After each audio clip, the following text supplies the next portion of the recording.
A mí me gustaba soñar con que iba a hacer esto, con que iba a hacer lo otro. Y sí trabajé para eso, pero realmente no te das cuenta hasta que las cosas pasan, ¿no? Como que, wow, llegué ahí. Vestía creo que a la mayoría de la escena del trap. Tengo la suerte de haber trabajado con todos.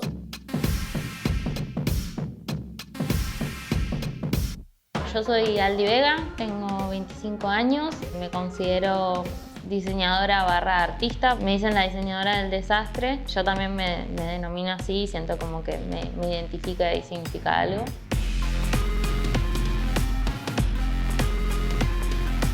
Yo empecé de muy chica, soy hija única, así que me tenían que poner a hacer algo. Y mi abuela me enseñó a coser y cuando empecé a darme cuenta que lo que me gustaba era esto y lo empecé a contar, hubo muchas críticas. O sea, me acuerdo haber estado en la mesa familiar con amigos de mis tíos y de mi mamá y que dijeron, pero ¿cómo vas a hacer eso? ¿Cómo? O sea, y me han reído, como no hay forma. Al diseño no llegas si tenés plata, o sea, tenés que ser la hija de o la amiga de o la hermana de. No puedo ser hipócrita y decir que siempre he amado mi lugar natal y todo. Fue un proceso de encontrarnos en la vida. Yo nací en Esteban Echeverría, el 9 de abril, que también se conoce como Villa Tras Radio. Sentí mucha discriminación de chica, y más cuando empecé a estudiar en la facultad. Te das cuenta que estudiar esta carrera es cara y conlleva materiales caros y la inversión para laburar de esto también es bastante alta.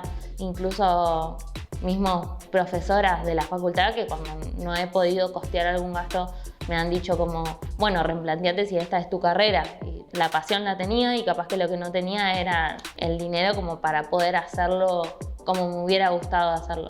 Pero bueno, soy por suerte tan terca que no, todo eso es como que no ha sido más que motivación para mí.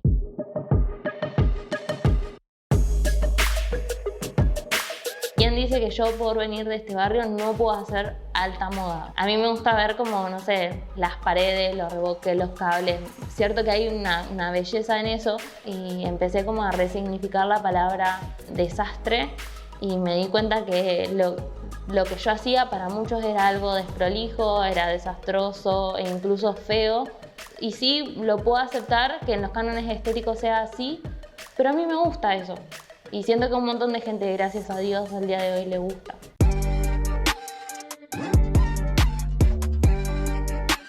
Vestí a Kazu, a Emilia, a la Niki, a Duki, a Tiago. Hoy en día trabajo mucho con el nuevo género que es el turreo, con Alan Gómez y demás. Hace poco tuve la suerte de llevarles unos diseños a Karol G y vestí gente que ya a veces ni me acuerdo y bueno, a Tini también, a los Rombay en su momento. Niña campesina con ambiciones peligrosas y un futuro que me destina. Siempre quise trabajar con artistas, pues me gusta mucho la música y me gusta mucho como estar del otro lado, ¿no? De los videos musicales y eso. Así que trabajar con artistas es mi trabajo soñado. Trabajar con Soda Stereo fue también como un wow, superó todas las expectativas de mi vida. A mí me contactó el vestuarista de ellos y me dijo, así como muy casual, che, tengo como a Soda Stereo, no sé si te interesa. Yo como, sí, obvio, como que no. Y cuando quise acordar, me llamó un viernes que llovía a cántaro y yo estaba en mi casa trabajando y me dice, tengo en media hora una reunión con los Soda Stereo, ¿querés venir? Queremos que estés. ¿Podés? Sí, obvio.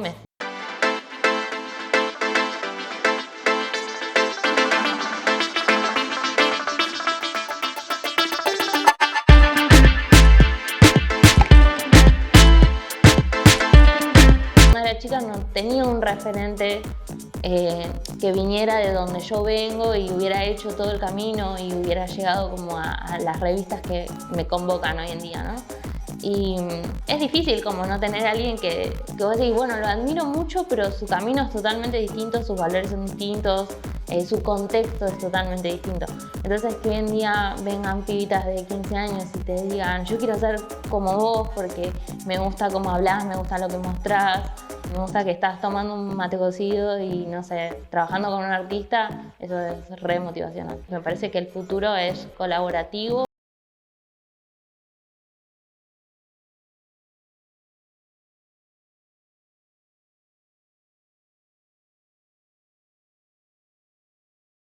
hacer es educar sobre la base de que el conocimiento es poder y que lo único que tienen que hacer es no tenerle miedo a Internet, pero sí saber tomar decisiones más inteligentes sabiendo cuáles son los riesgos que están allá afuera, sin pensar que Internet es un patio de juegos en donde son todos beneficios, pero no nos puede pasar absolutamente nada malo.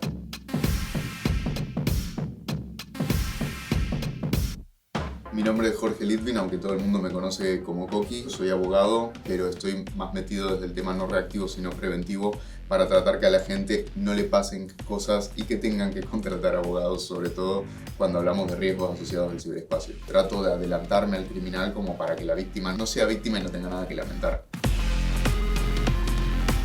Yo me recibí de abogado en el año 2011, con lo cual tengo 11 años de abogado, y un año después de haberme recibido yo ya empecé a estudiar sobre cibercrimen y en paralelo yo estudiaba por mi cuenta todo lo que tenía que ver con delitos asistidos tecnológicamente, que era algo de lo que ya se había empezado a hablar hace algunos años, pero acá en Argentina siempre todo llega un poco más demorado. En ese momento me acuerdo de la gente con la que trabajaba, me decía en que este tipo de cosas no van a pasar en Argentina, falta demasiado tiempo para que esto suceda. Y ya los últimos, diría, 5 años de mi carrera como litigador, que no es lo que hago hoy primordialmente, y se los dediqué casi exclusivamente a asuntos vinculados con crímenes cibernéticos.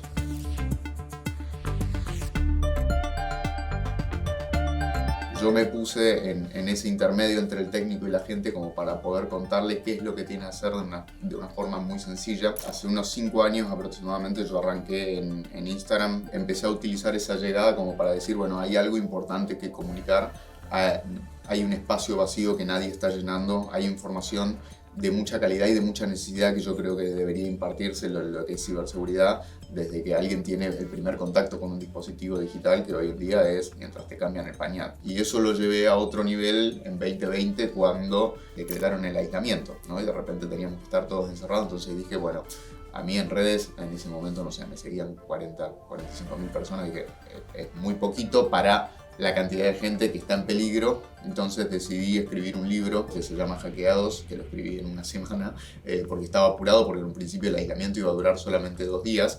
Entonces estaba como a contrarreloj. Ese libro, que se publicó gratuito, tiene 57 páginas, está escrito en rimas, con lo cual se puede leer casi rapeando.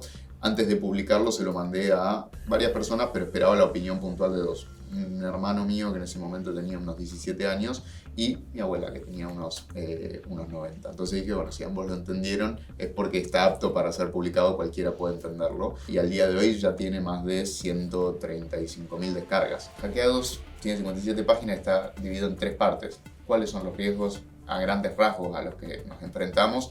Cómo prevenirlos, también con consejos prácticos, y después, bueno, como uno no puede, mentiríamos si dijéramos que podemos reducir el riesgo o eliminarlo al 100%, bueno, cómo reaccionar en caso de que seamos víctimas de algo.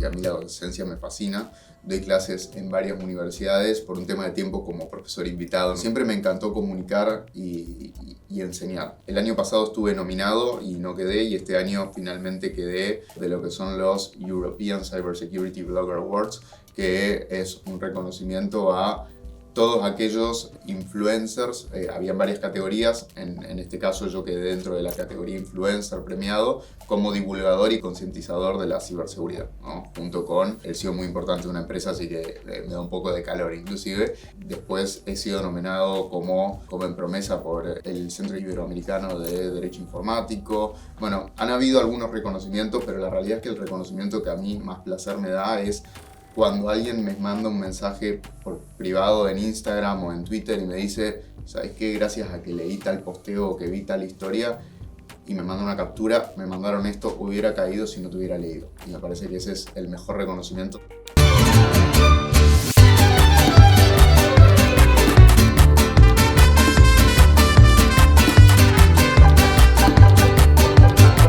Para que esto suceda. Acá el mayor impacto es como tratar de que la gente empiece a tomar conciencia y se sienta a sí mismo, se autoperciba en riesgo y sepa que son su primera barrera.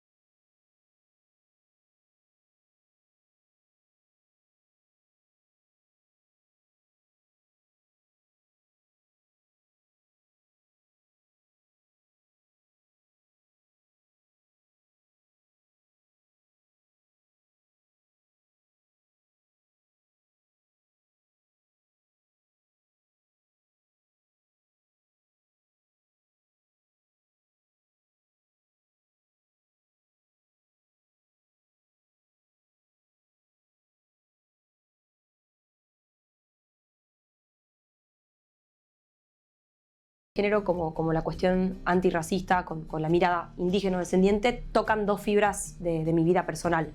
La primera tiene que ver con la manera en que se enmarcó la toma de decisión y la autonomía económica en mi casa.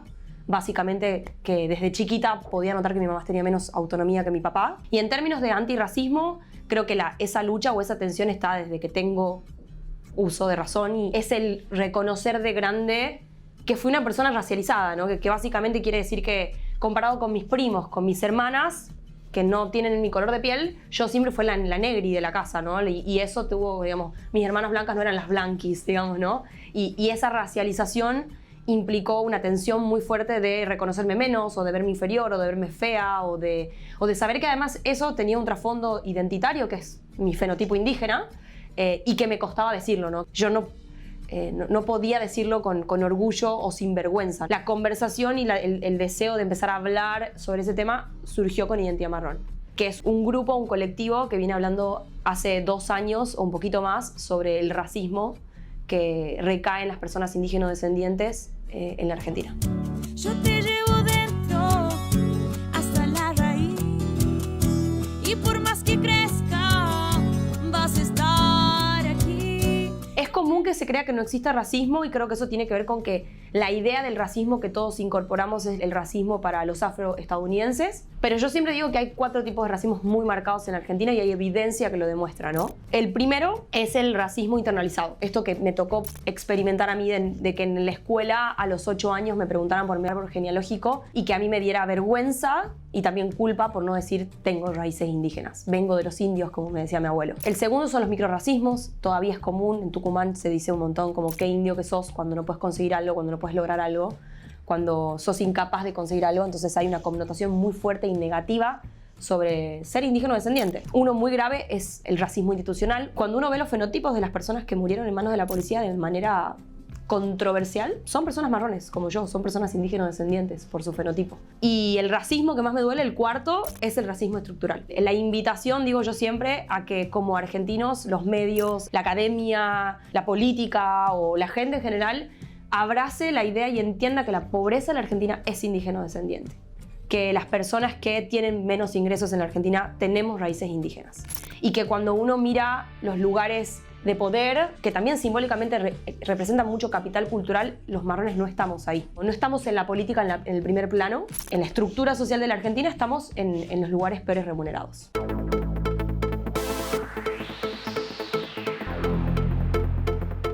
Para mí Obama fue oportunidad. La Fundación Obama tiene varios programas de liderazgo donde lo que vienen invirtiendo mucho es en el liderazgo global de jóvenes. Ellos hablan del liderazgo emergente, y tuve la posibilidad de ganarme una beca con la Universidad de Columbia. El enfoque del programa es conectar con tu comunidad, contanos qué herramientas tenés y contanos cómo podemos apuntalar y armar un proyecto o algo que implique mayor cambio, ¿no? Acelerar cambio social. Conversar con él fue como muy movilizante, ¿no? Como que del otro lado haya un líder que cambió la manera de pensar la identidad y un montón de otras cuestiones en Estados Unidos, y que me llamara por mi nombre, habláramos de mi agenda de las mujeres indígenas, de Chaca, que es el proyecto que creé con Obama. Creo que tener ese reconocimiento fue un gran validador, digamos. Chaca es una incubadora de emprendimientos o de empresas. El sueño de Chaca es que en cada rincón de la Argentina existan empresas gerenciadas por mujeres de contextos vulnerables. Mujeres que en general son indígenas descendientes, o mujeres que viven en villas o en barrios populares. El paradigma que tiene Chaca, el diagnóstico que hace Chaca, es la brecha de la autonomía económica en la Argentina es gigante, y las posibilidades de que una mujer de bajos ingresos se piense como empresaria son casi imposibles, son un milagro. Entonces lo que Chaca busca es generar las condiciones para que ese milagro suceda, y para que eso también inspire a otras mujeres indígenas descendientes. Muchos países lograron crecer al haber invertido en la entrada a los espacios donde no estaban representados de las mujeres y de las personas más racializadas. Entonces creo que si la receta ya está dada y la evidencia muestra que es por ahí, nos estamos perdiendo una gran oportunidad de no estar abrazando estas causas y entendiéndolas y agregándolas a estas conversaciones que tienen que ver como con la centralidad de los acuerdos que tenemos que generar en la Argentina. Yo te llevo dentro hasta la raíz, y por más que crezca vas a estar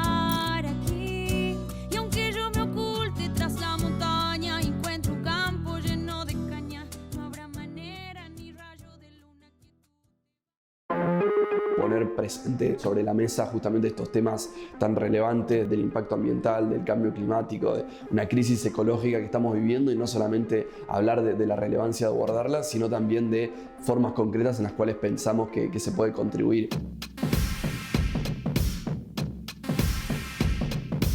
Soy Jerónimo Batista Bucher y vengo trabajando en temáticas ambientales de sustentabilidad, tratando de, a partir de la tecnología, generar soluciones que puedan mejorar un poco nuestra realidad.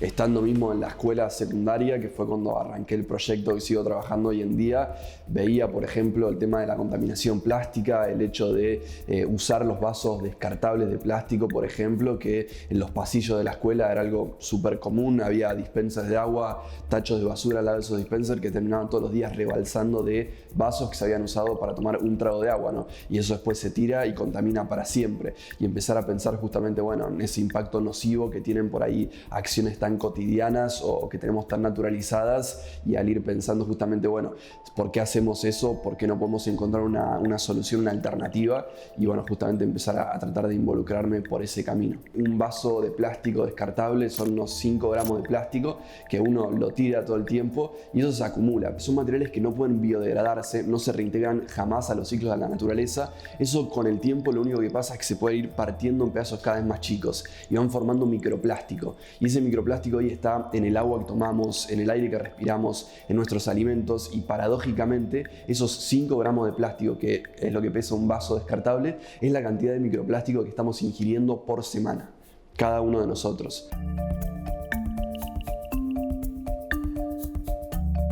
Hoy en día lo que venimos trabajando son unas máquinas que producen y dispensan vasos generados a partir de extractos de algas que se pueden descomponer naturalmente en menos de 2 semanas. Entonces, de esa forma se evita ese residuo literalmente eterno que tenemos con los residuos plásticos, pero teniendo esa funcionalidad, ¿no?, de generar un vaso que pueda contener bebidas a distintas temperaturas y lo que tenemos con el producto actual. Yo ahora estoy estudiando biotecnología en UNSAM, la Universidad Nacional de San Martín, y justamente desde hace 2-3 años armamos un espacio de desarrollo en el campus que pudimos armar un laboratorio para seguir trabajando esta tecnología, para poder optimizarla, para articular con investigadores de distintas áreas, como para poder ir profesionalizando ese avance.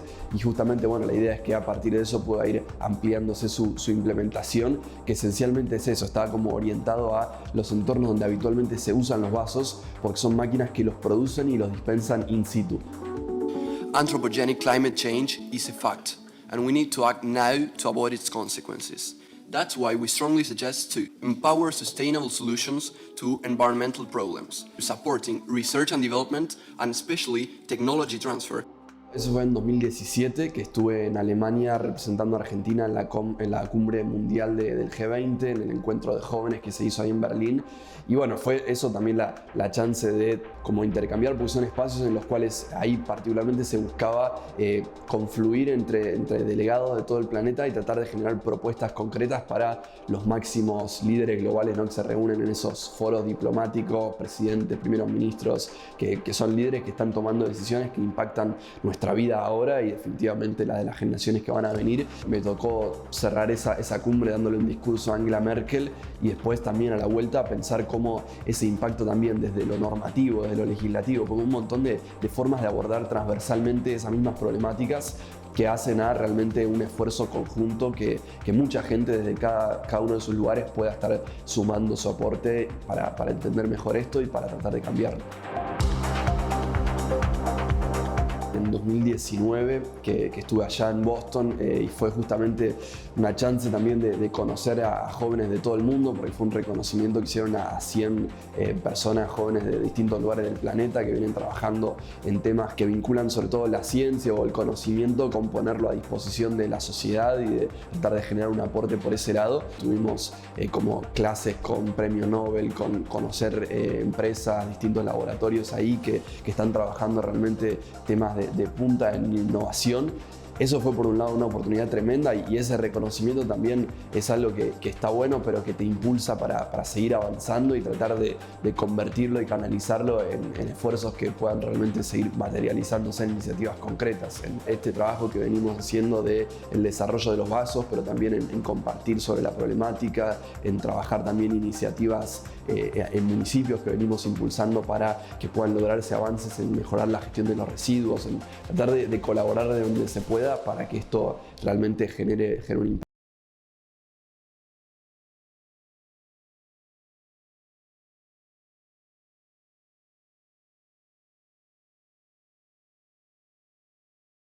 Nunca deja, y considero de que los últimos años también empecé a entender un poco de que es un placer que la gente busca constantemente. Pertenecemos a la lista de los mejores bares del mundo, que es una lista que se llama 50 Best Bars, pero considero de que el reconocimiento más importante de Presidente no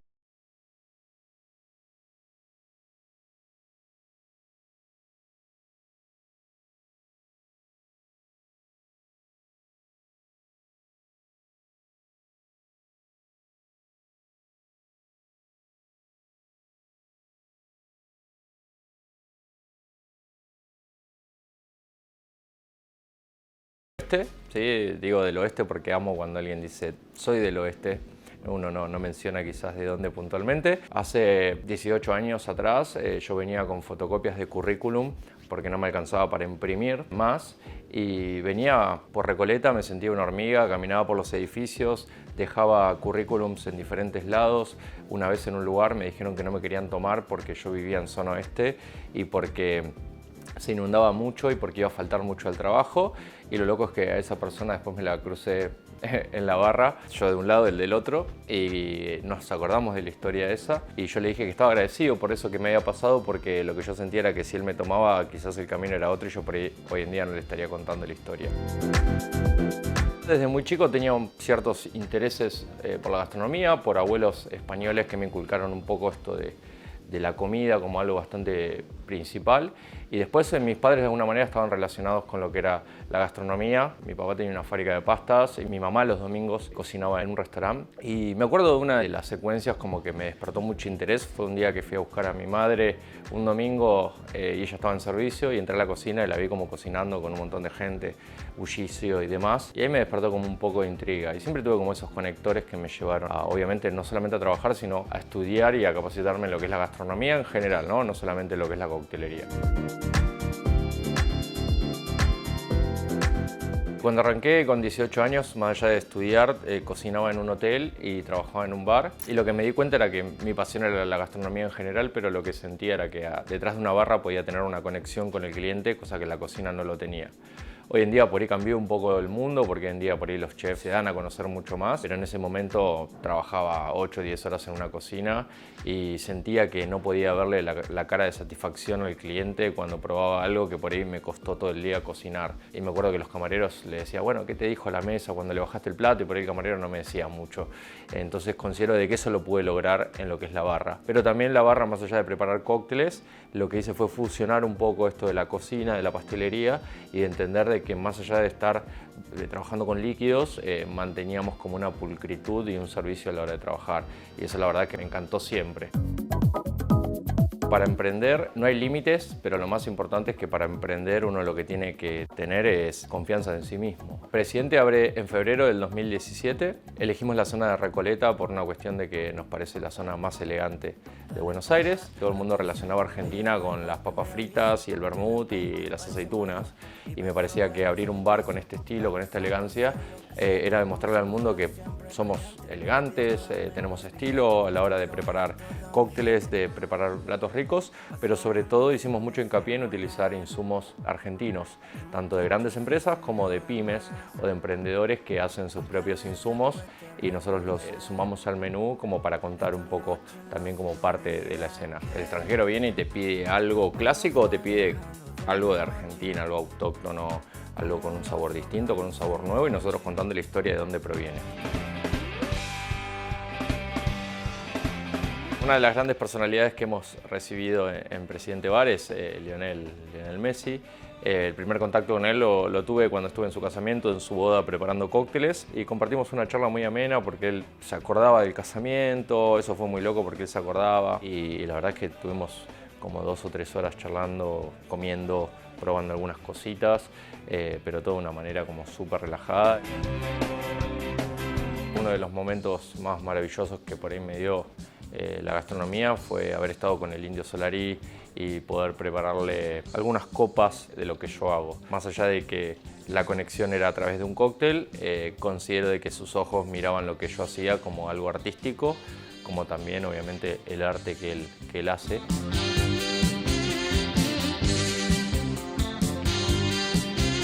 Nunca bajé los brazos.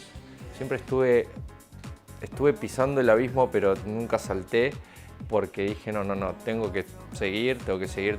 Me parece que esa es la parte como más importante que les digo a todos. Y sobre todo me interesa mucho la parte de recomendar de que si uno desiste ahora, uno baja los brazos ahora, quizás el día de mañana era el día en donde uno por ahí se encontraba con algo que estaba buscando. Pero me parece que es eso, hay que ser constante, hay que ser agradecido, hay que tener esfuerzo.